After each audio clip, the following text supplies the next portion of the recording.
Hello students, welcome to my channel सेलवेदा। मेरा नाम तनीषा है और मैं यहाँ आपको CSIR नेट जून 2026 के लिए प्रैक्टिस क्वेश्चन करवा रही हूँ। तो आज जो मैं यूनिट लाई हूँ वो है applied biology and the topic is transgenic plants. Okay guys, ये बहुत ही इंपॉर्टेंट टॉपिक है। इसमें से हमेशा क्वेश्चन पूछे जाते हैं, तो प्लीज़ इसे आप ज़रूर करके जाएँ, इसके क्वेश्चन भी लगा के जाए जिससे आप ये टॉपिक मिस ना करें। ठीक है, so let's get start the video. Your first question is the tDNA borders in Agrobacterium tumefaciens are recognized by। जो tDNA की borders है Agrobacterium tumefaciens में, वो कौन रिकॉग्नाइज करता है? And your options are A विर ए, बी विर D1 and D2, C विर G and D विर B। And your correct answer is option number B with D1 and D2। Which signal activate विर जीन एक्सप्रेशन? कौन सा signal विर gene के expression को एक्टिवेट करता है? And your options are A auxin, B cytokinin, C acetosyringone and D ethylene. And your correct answer is option number C acetosyringone. जो acetosyringone है वो प्लांट फिनोलिक कंपाउंड है, प्लांट रिलीज करता है आफ्टर इन्फेक्शन, जिसे sense कौन करता है? विर जीन। ठीक है, next question, which step is not required for agrobacterium mediated transformation? Agrobacterium mediated transformation में कौन सा स्टेप रिक्वायर्ड नहीं होता? And your options are A tDNA excision, B tDNA transfer, C reverse transcription and D integration into genome। And your correct answer is option number C reverse transcription। reverse transcription agrobacterium mediated transformation में required नहीं होता है। Okay, क्योंकि इसमें RNA intermediate की जरूरत नहीं होती है, तो रिवर्स ट्रांसक्रिप्शन रिक्वायर्ड नहीं होता। Next question, hairy root disease is caused by. Your options are A TI plasmid, B RI plasmid, C F plasmid and D PBR322। And your correct answer is option number B RI plasmid, जिसकी full form होती है hairy root inducing plasmid. Okay, ये cause करता है hairy root disease in the plants. Next question है matchup type. Vir A sensor kinase की तरह काम करता है, तो ए का हो जाएगा 2। तो बी और डी में से कोई एक सही होगा। ए का क्या हो जाएगा? 2। विर ए सेंसर काइनेस की तरह काम करता है, जो कि एसिटोसिरोंजोन जो प्लांट रिलीज करता है उसे सेंस करता है। विर E2 single stranded DNA binding protein की तरह एक्ट करता है, जो कि tDNA को कोट करने का काम करता है, तो बी का हो जाएगा 1। So correct answer is option number B. Vir A का हो जाएगा सेंसर काइनेस, विर E2 जो कि single stranded DNA binding protein की तरह काम करता है, विर D2 जो कि एंडोन्यूक्लियस की तरह काम करता है, एंड विर बी जो कि ट्रांसपोर्ट चैनल बनाता है। So your correct answer is a का 2, बी का 1, सी का 3 एंड डी का 4, option number B. Next question, plant tumour function show करता है। Plant shows tumour formation but no opine synthesis. एक प्लांट है जो कि ट्यूमर तो बना रहा है, ट्यूमर तो उसमें दिख रही है, लेकिन ओपाइन की सिंथेसिस नहीं दिख रही। तो इससे क्या मतलब है कि इसमें कौन से जीन में म्यूटेशन हुआ होगा? So your option is tDNA border, B opine synthesis gene, C vir genes and D chromosomal genes. अब आप सोचिए, अगर ट्यूमर बन रहा है तो मतलब tDNA तो प्रॉपरली गया है। ठीक है, तो tDNA की बॉर्डर में तो कोई म्यूटेशन नहीं होगा। अगर ओपाइन नहीं बन रहे, इसका मतलब ओपाइन सिंथेसिस जीन में म्यूटेशन हुआ है। So your correct answer is option number B, opine synthesis gene is muted. Okay, next question, a mutant agrobacterium cannot transfer tDNA but can detect acetosironjon, which defect is most likely? एक agrobacterium जो bacteria है उसके अंदर mutation देखा गया है, जो कि tDNA का ट्रांसफर नहीं कर सकता, लेकिन वो एसिटोसिरिंजोन को डिटेक्ट कर सकता है। तो एसिटोसिरिंजोन तो डिटेक्ट कर सकता है, यानी कि उसका विर ए जीन तो काम कर रहा है, लेकिन वो tDNA को ट्रांसफर नहीं कर सकता। अब tDNA ट्रांसफर करने का काम किसका होता है? विर बी का। विर बी तो ही टाइप 4 कॉम्प्लेक्स बनाता है, जिसके थ्रू tDNA ट्रांसफर होता है इनटू द प्लांट सेल। ठीक है, तो your correct answer is option number C, vir B के अंदर डिफेक्ट होगा, इस वजह से tDNA का ट्रांसफर नहीं हो रहा है। ठीक है, next question, a disarmed TI plasmid lack. एक डिसआर्म TI प्लाज्मिड में क्या नहीं होगा? Your options are A vir genes, B tDNA border, C tumour genes and D origin of replication. And your correct answer is option number C tumour genes. जो disarm TI plasmid है उसमें tumour genes जो होंगे वो नहीं होंगे। TI plasmid disarm कब कहलाएगा? जब वो ट्यूमर का ही काम नहीं करेगा। अगर कोई इंसान, मान लो मैं अपने हाथों से जो काम कर रही हूँ, अगर मेरे पास वो हाथ नहीं रहेंगे तो मैं वो काम नहीं करूँगी। तो टीआई प्लाज्मिड का काम क्या है, वो ट्यूमर की ग्रोथ कराता है।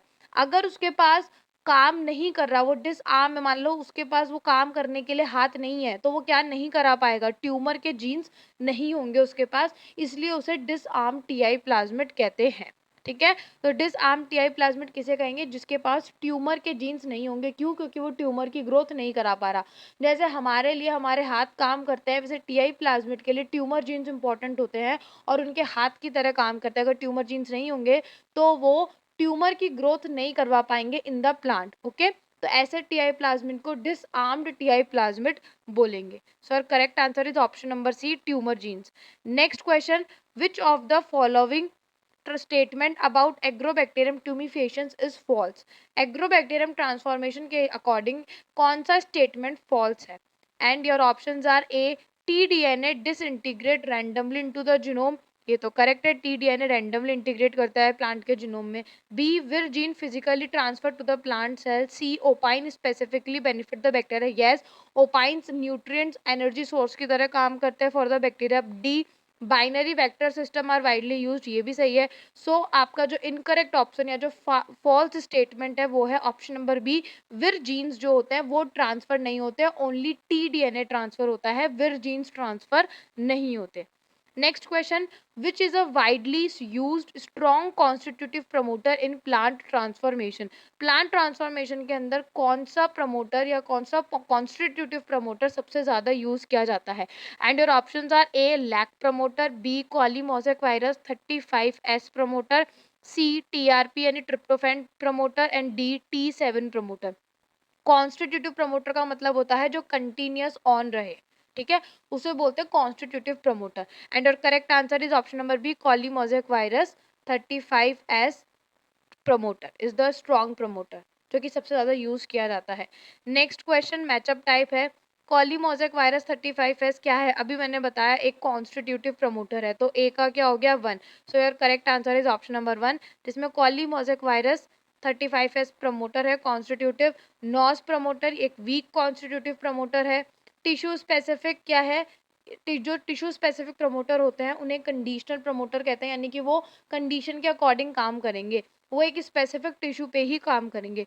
इंड्यूसिबल प्रमोटर, जिनको ऐसे एनवायरनमेंट की जरूरत है, जिनको इंड्यूस करना पड़ता है, उसको बोलते हैं inducible promoter. So your correct answer is option number A का 1, बी का 2, सी का 3 एंड डी का 4। नेक्स्ट क्वेश्चन, जो बीटी टॉक्सिन जीन है specifically targets which part of the organism. BT toxin gene कौन से ऑर्गेनिज्म के पार्ट को स्पेसिफिकली टारगेट करता है? And your options are A, mammalian gut, B, insect midgut, C, plant vacuole and D, chloroplast. जो BT toxin gene है वो specifically insect के मिड गट के अंदर कुछ रिसेप्टर्स होते हैं, उन पे जाके बाइंड होता है और उसकी मिड गट को ही टारगेट करता है। ठीक है, तो इंसेक्ट की मिड गट को टारगेट करता है कौन सा gene? BT toxin gene. Next question, what is the biological origin of the cry gene use in insect resistant crops. Upon crops को इंसेक्ट से बचाने के लिए जो क्राई जीन यूज करते हैं उसका बायोलॉजिकल ओरिजिन क्या है? क्राई जीन ही बीटी जीन है। Okay, so our options are A, plant virus, B, pathogenic fungi, C, bacillus thuringiensis and D, baker's yeast. And our correct answer is option number C, bacillus thuringiensis. ये बहुत important question है, ये पूछा जाता है कि cry gene कहाँ से ओरिजिनेट हुआ है या कहाँ से उसका ओरिजिन है। So your answer is bacillus thuringiensis, जिसे अपन बीटी जीन या बीटी टॉक्सिन जीन भी कहते हैं। ठीक है, next question, the inactive protoxin form of the BT toxin becomes biologically active in. जो इनएक्टिव प्रोटॉक्सिन है बीटी टॉक्सिन का, यानी कि बीटी टॉक्सिन की जो इनएक्टिव फॉर्म है उसको एक्टिव फॉर्म में अगर कन्वर्ट करना हो तो अपन को कौन सी पीएच लेनी पड़ेगी? And our options are A, acidic pH, B, alkaline pH, C, neutral pH and D, high temperature.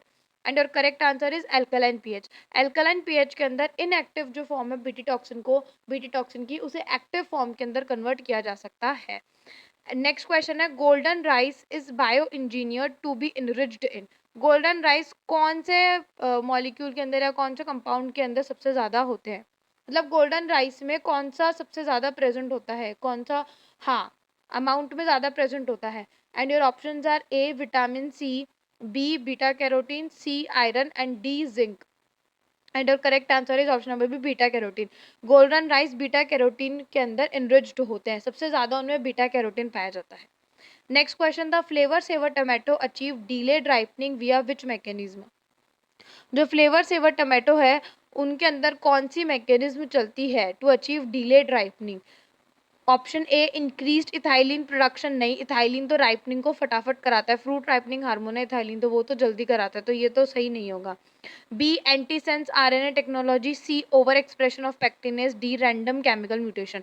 And your correct answer is option number B antisense RNA. क्यों? क्योंकि पॉलीगैलेक्टोर्यूनेज जो जीन होते हैं उसको साइलेंस करता है, जो कि नॉर्मली सेल वॉल को एंजाइम, सेल वॉल जो होती है फ्रूट की, उनको ब्रोक करके फ्रूट को राइप करवाता है। तो वो एंजाइम कौन सा होता है? पॉलीगैलेक्टोर्यूनेज, तो उसको साइलेंस करते हैं by the help of antisense RNA technology. तो फ्लेवर सेवर टमाटो की राइपनिंग को डिले करने के लिए एंटीसेंस आरएनए टेक्नोलॉजी का काम में लिया जाता है। अब तुमसे क्वेश्चन पूछा जा सकता है कि कौन सा जीन फ्लेवर सेवर टमाटो के अंदर फ्रूट की जो सेल है, जो उसको सेल वॉल को डिग्रेड करता है, तो पॉलीगैलेक्टोर्यूनेज वो एंजाइम है। ठीक है, next question again matchup type question है। ROL जीन्स ये क्या काम करते हैं? It is the hairy root genes. तो ए का हो गया 2, तो आपके बी और डी में से कोई एक सही होगा। ऑन्कोजीन्स IAA IPT ये ट्यूमर इंडक्शन का काम करते हैं, तो बी का 1। ओपाइन सिंथेसिस जो कि न्यूट्रिएंट सिंथेसिस, ओपाइन न्यूट्रिएंट का ही सोर्स है, एंड विर्ड जीन्स जो कि ट्रांसफर मशीनरी की तरह काम करते हैं। So correct answer is option number B, A का 2, बी का 1, सी का 3 एंड डी का 4। ठीक है, तो यहाँ पे आपके आज क्वेश्चंस कंप्लीट होते हैं। उम्मीद करती हूँ कि आपको सारे क्वेश्चन समझ आए होंगे। अगर किसी को क्वेश्चन या आंसर में डाउट हो तो प्लीज़ मुझे कमेंट सेक्शन में ज़रूर बताएं। आपके टोटल मार्क्स कैलकुलेट करके भी बताएं। अगर आपको किसी और वीडियो या पे किसी और टॉपिक पे वीडियो चाहिए हो तो प्लीज़ मुझे उसे भी कमेंट करें। Thank you for watching.